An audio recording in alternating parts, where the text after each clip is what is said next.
Anaideia.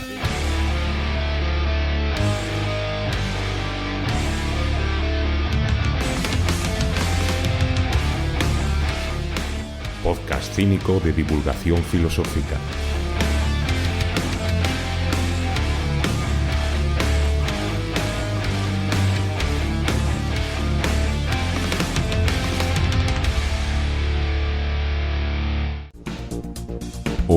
Hola, mis queridos drugos. Yo vengo hoy a traeros una pincelada de filosofía del lenguaje para pensar en el valor de los jeroglíficos egipcios desde algunas de las propuestas filosóficas más contemporáneas, concretamente desde el postestructuralismo y el deconstruccionismo, que yo creo que nos ofrecen una base interpretativa perfecta para pensar en el jeroglífico como acto lingüístico performativo. Es decir, que vengo a mezclar a los sacerdotes egipcios con los posmodernistas. Así que, como decía Jack el Destripador, vayamos por partes.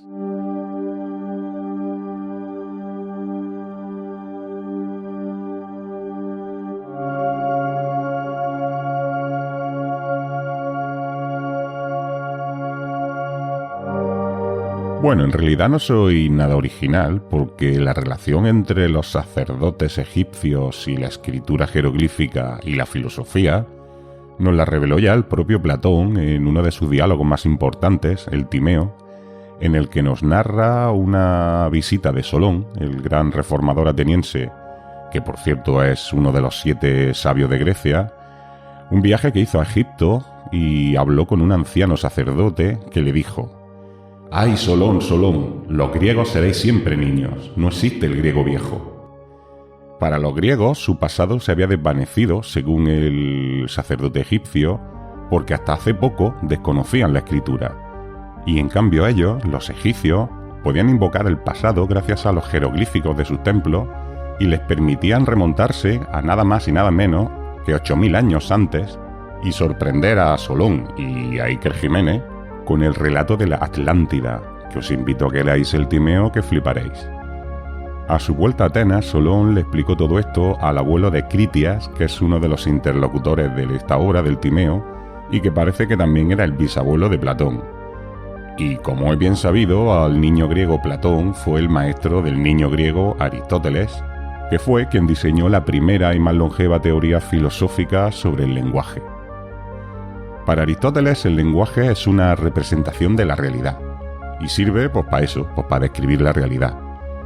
Es decir, que la teoría clásica de Aristóteles es que el lenguaje, tanto hablado como escrito, está constituido de lo que en filosofía del lenguaje llamamos enunciados constatativos, que describen estados de cosas de la realidad, se limitan a constatar estados de realidad.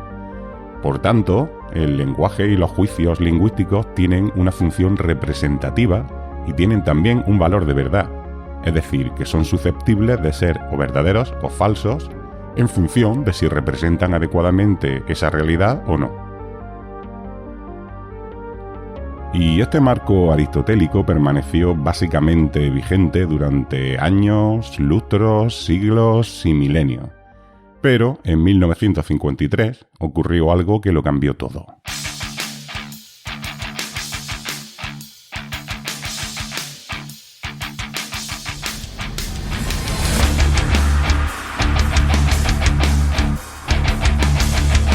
Y no me refiero a que muriera Stalin y a que fueran coronados Khrushchev y Isabel II de Inglaterra.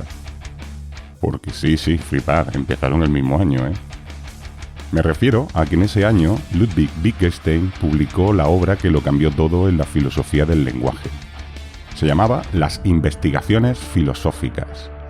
Y en ella, el filósofo contemporáneo más friki de todos, bueno, con permiso de Fernando Savater, pues rompió con toda la tradición aristotélica de un puñetazo en la mesa.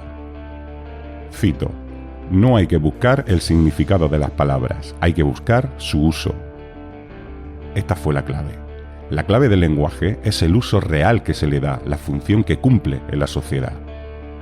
Esta tesis recorrió Europa como otro fantasma y solamente 2 años después, el mismo año, por cierto, en que dimitió Churchill, sí, flipa, la reina de Inglaterra coincidió con Churchill como primer ministro, Pues en este año, en 1955, un catedrático de Oxford llamado John Austin dio una serie de conferencias en Harvard que fueron publicadas póstumamente bajo el título «Cómo hacer cosas con palabras». Y fijaros bien en el título, que por aquí es donde va la cosa. «Cómo hacer cosas con palabras». La tesis revolucionaria de Austin es que el lenguaje no solo sirve para describir la realidad, sino que sirve para cambiarla. Así se inauguró la nueva corriente pragmática en la filosofía del lenguaje. Y lo que está diciendo Austin es que, además de los enunciados constatativos, los que ya había descrito Aristóteles, existen otro tipo de enunciados que no pretenden describir nada y ni siquiera pueden ser considerados verdaderos o falsos, puesto que su objetivo no es la representación de la realidad, sino hacer que pasen cosas mediante la palabra. Son los que denominamos enunciados performativos. Por ejemplo, cuando un juez enuncia «yo os declaro marido o mujer», se trata de un enunciado que hace que ocurra algo en la realidad. Esas palabras se hacen reales en el mundo y lo cambian. Y estos enunciados performativos no tienen en realidad valor de verdad, sino que lo que tienen es un valor de fuerza. Es decir, que Austin redescubrió la capacidad performativa del lenguaje como capacidad creativa, algo que ya sabemos que los jeroglíficos egipcios manejaban con todo el rigor.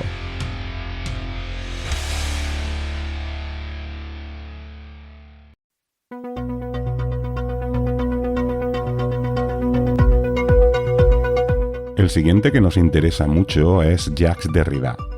Este chico, cuando era un niño, parece que sus padres siempre quisieron que se dedicara de mayor a la construcción. Pero bueno, se conoce que tuvo una adolescencia de esa de llevar la contraria y se dedicó a deconstruir. Y este fue siempre su oficio filosófico y la corriente que generó, el deconstruccionismo. Y además, por cierto, que esa adolescencia deconstructora le duró hasta que se murió en 2004. Este Derrida es uno de los chicos malos del posmodernismo. Y en concreto, en filosofía del lenguaje, aumenta e intensifica la línea del análisis de Austin. Derrida dice que el juicio performativo tiene la función de, y cito, comunicar una fuerza por el impulso de una marca. Es decir, que cuando emitimos un juicio performativo, estamos imprimiendo una marca en el aire, en el papel o en la piedra, y esa marca tiene la capacidad de transmitir nuestra fuerza, entendiendo fuerza en la línea de la voluntad de poder nietzscheana, y transmitirla en el espacio y en el tiempo. Y esa marca creadora es una nueva realidad tan real como las otras que conocemos. Y además, Derrida se centra mucho en el carácter ritual de los actos lingüísticos performativos. Él considera que no son la expresión de la voluntad individual de una persona, sino que, más bien, suelen ser acciones que, repetidas y reconocidas por la tradición, hacen que cambien las cosas. Por ejemplo, cuando alguien dice desde el balcón del ayuntamiento «Declaro inaugurada la fiesta mayor», lo que está haciendo es canalizar la fuerza de un pueblo para que ocurra algo. Y cuando alguien escribe en la pared de una tumba «Oh vosotros todos los dioses y todos los espíritus, preparad un camino para mí», lo que está haciendo es canalizar la fuerza del pueblo y generando la fuerza de los dioses. Por tanto, los jeroglíficos egipcios son un excelente ejemplo de uso performativo del lenguaje. Su esencia es invocar, transformar, y también sirven para describir la realidad, por supuesto, pero su esencia es generarla. Salve, Hapi, tú que has surgido de la tierra, que has venido para dar la vida a Egipto. Más de 2500 veces has tenido que salir de tu caverna para regalar las praderas del Nilo con tu desborde, hasta que los hijos de los hijos de los hijos de aquel niño Solón de Atenas han llegado a comprender la fuerza de la escritura. La fuerza con la que la piedra de Luxor te llamó, Hapi. Te llama, te llamará siempre. La piedra no tiene tiempo. Che, boludo, ¿pero qué decís? Ya te volviste loco del todo.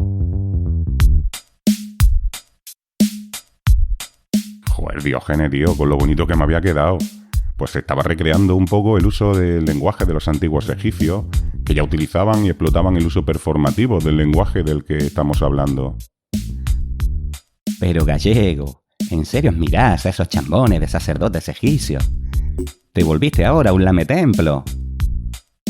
Todos esos pijos egipcios se inventaron todas esas macanas para someter al pueblo. Si el faraón es Dios, ¿quién puede desobedecer? Todos esos sacerdotes chambones se inventaron un gran sistema de sometimiento absoluto del pueblo.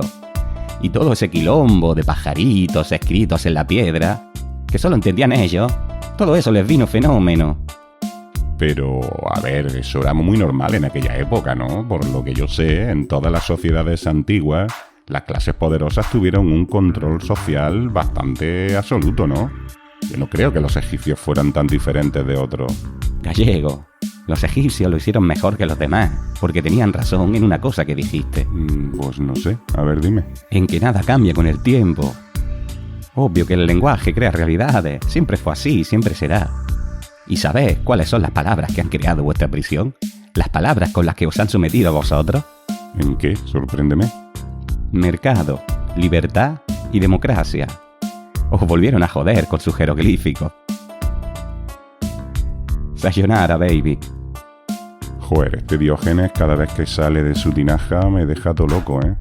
En fin, si os ha gustado este análisis filosófico, os recomiendo que nos escuchéis también en Anaideia Podcast. Tenéis el enlace en la descripción del audio de este programa. Un gran abrazo de oso y con esto y un bizcocho, hasta el próximo día a las 8.